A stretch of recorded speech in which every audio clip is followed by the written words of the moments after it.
പിണറായി മന്ത്രിസഭയിൽ നിലവിൽ വ്യവസായ വകുപ്പ് കൈകാര്യം ചെയ്യുന്ന മന്ത്രിയാണ് പി രാജീവ്. അദ്ദേഹം കളമശ്ശേരി നിയോജക മണ്ഡലത്തെയാണ് പ്രതിനിധീകരിക്കുന്നത്. നമുക്കറിയാം, വി കെ ഇബ്രാഹിം കുഞ്ഞ് പലതവണ മത്സരിച്ച് വിജയിച്ച മണ്ഡലത്തിൽ കഴിഞ്ഞ തവണ അദ്ദേഹത്തിൻ്റെ മകൻ മത്സരിച്ചെങ്കിലും പി രാജീവ് 15,000-ഓളം വോട്ടുകൾക്ക് ജയിക്കുകയായിരുന്നു.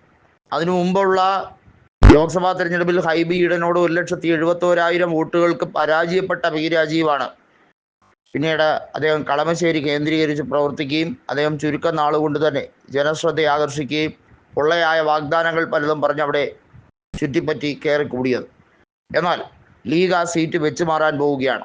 കോൺഗ്രസിൻ്റെ ഉശിരുള്ള DCC പ്രസിഡന്റ് കൂടിയായിട്ടുള്ള എറണാകുളത്തെ കോൺഗ്രസ്സുകാരുടെ നെഞ്ചിനുള്ളിൽ കയറിപ്പറ്റിയ ഏറ്റവും വലിയ ട്രെൻഡിങ് പൊളിറ്റീഷ്യനായി മാറിക്കഴിഞ്ഞ മുഹമ്മദ് ഷിയാസാണ് ഇനി അവിടെ UDF സ്ഥാനാർത്ഥിയാകാൻ പോകുന്നത്. അതായത് കളമശ്ശേരി സീറ്റ് ലീഗ് വെച്ച് മാറുകയാണ്, കോൺഗ്രസിനായി കൊടുക്കുകയാണ്. ഷിയാസ് മത്സരിക്കുമ്പോൾ സ്വാഭാവികമായിട്ടും പി രാജീവിന് പരാജയം ഉറപ്പിക്കാൻ കഴിയുന്ന സാഹചര്യമാണ്. കാരണം അത്രയേറെ ജനപ്രീതിയുള്ള ഒരു നേതാവാണ് അദ്ദേഹം.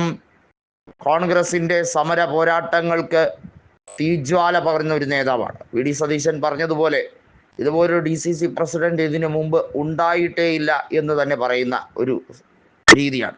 പക്ഷേ കേരളത്തിൽ തന്നെ ഏറ്റവും ഊർജ്ജസ്വലനായ DCC പ്രസിഡന്റ് ആരെന്ന് ചോദിച്ചാൽ അതിന് ഏറ്റവും വലിയ ഉത്തരം തന്നെയാണ് മുഹമ്മദ് ഷിയാസ്. ശക്തമായ പോരാട്ടം, എതിരാളിയെ നിഷ്പ്രഭമാക്കുന്ന രീതിയിലുള്ള പോരാട്ട വീര്യം അദ്ദേഹത്തിനെ ഏറ്റവും വലിയ സംഘാടകനാക്കി മാറ്റിയെടുത്തതിൽ കോൺഗ്രസ്സിന് അഭിമാനിക്കാം എന്ന് തന്നെ പറയേണ്ട അവസരമാണ്. പി രാജീവ് മികച്ച രീതിയിൽ രാജ്യസഭയിൽ ഒരു പാർലമെന്റേറിയനായി പറയപ്പെട്ടെങ്കിലും നിയമസഭയിൽ വന്നപ്പോൾ ഒരു ബഫൂണാവുന്ന കാഴ്ചയാണ് കണ്ടത്. അതായത് നമ്പർ 1 കോമാളിയായി മാറുന്ന കാഴ്ചയാണ്.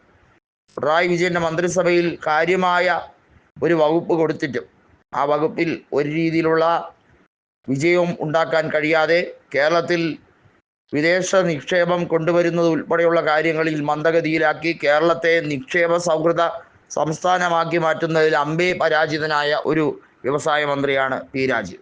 ഒരുപക്ഷെ PK കുഞ്ഞാലിക്കുട്ടിയൊക്കെ വ്യവസായ വകുപ്പ് കൈകാര്യം ചെയ്യുമ്പോൾ ഏറ്റവും മികച്ച രീതിയിൽ കേരളത്തിൽ IT ഹബും അതുപോലെ വ്യവസായ മേഖലയും കൊണ്ടുവരാൻ മേൽഗതിയിലേക്ക് എത്തിക്കാൻ ഒരുപാട് പരിശ്രമം നടത്തിയിട്ടുള്ളതാണ്. എന്നാൽ അതിനെയൊക്കെ നിഷ്പ്രഭമാക്കിക്കൊണ്ട് അതിനെല്ലാം തകർത്തെറിഞ്ഞുകൊണ്ട് കേരളത്തെ വ്യവസായ സൗഹൃദമല്ലാത്ത ഒരു സംസ്ഥാനമാക്കി മാറ്റാൻ പി രാജീവ് ശ്രമിച്ചു എന്നുള്ളത് അദ്ദേഹത്തിൻ്റെ ജീവിതത്തിലെ ഏറ്റവും വലിയ ഒരു കറുത്ത അധ്യായമായി തന്നെ കണക്കാക്കപ്പെടും.